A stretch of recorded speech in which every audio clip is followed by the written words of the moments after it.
தமிழ்நாட்டில் உள்ள பல்வேறு அணைகளின் விவரங்களை தற்பொழுது பார்க்கலாம். தருமபுரி மாவட்டம் ஒகேனக்கலில் நீர்வரத்து வினாடிக்கு 1,80,000 கன அடியாக அதிகரித்துள்ளது.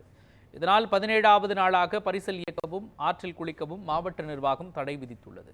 மேலும் காவிரி நீர்பிடிப்பு பகுதிகளில் தொடர் மழை பெய்து வருவதால் நீர்வரத்து அதிகரிக்கும் என்று எதிர்பார்க்கப்படுகிறது.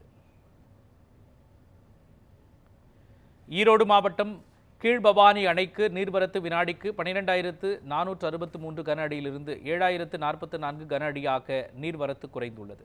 காவிரி ஆற்றில் வெள்ளப்பெருக்கு படிப்படியாக அதிகரித்து வருவதால் ஆற்றின் குறுக்கே செல்லும் பாலத்தின் மீது ஆபத்தை உணராமல் ஏறி பொதுமக்கள் வேடிக்கை பார்த்து புகைப்படம் எடுத்து வருகின்றனர். மேட்டூரிலிருந்து கரூர் மாயனூர் கதவணைக்கு காவிரி நீர் திறக்கப்பட்ட நிலையில் அங்கு நீர்வரத்து 1,28,000 கன அடியாக அதிகரித்துள்ளது. காவிரி ஆற்றிலிருந்து 1,22,056 கன அடி நீரும் கிளை கால்வாயில் 1,320 கன அடி நீரும் திறந்துவிடப்படுகிறது. அதன்படி அணையின் நீர்மட்டம் 93.11 அடியாகவும் நீர் இருப்பு 23.66 டிஎம்சியாகவும் உள்ளது. தஞ்சாவூர் கல்லணையிலிருந்து 16,401 கன அடி நீர் திறக்கப்பட்டுள்ளது. அதேபோல காவிரி ஆற்றிலிருந்து 7,010 கன அடியும் கொள்ளிடம் ஆற்றிலிருந்து 7,035 கன அடி நீரும் திறந்துவிடப்பட்டுள்ளது.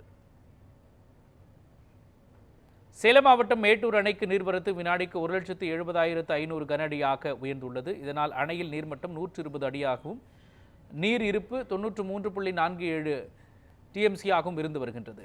மேட்டூர் அணையில் இருந்து தண்ணீர் திறக்கப்பட்டு வருவதால் மேட்டூர் எடப்பாடி சாலையில் போக்குவரத்து நிறுத்தப்பட்டது.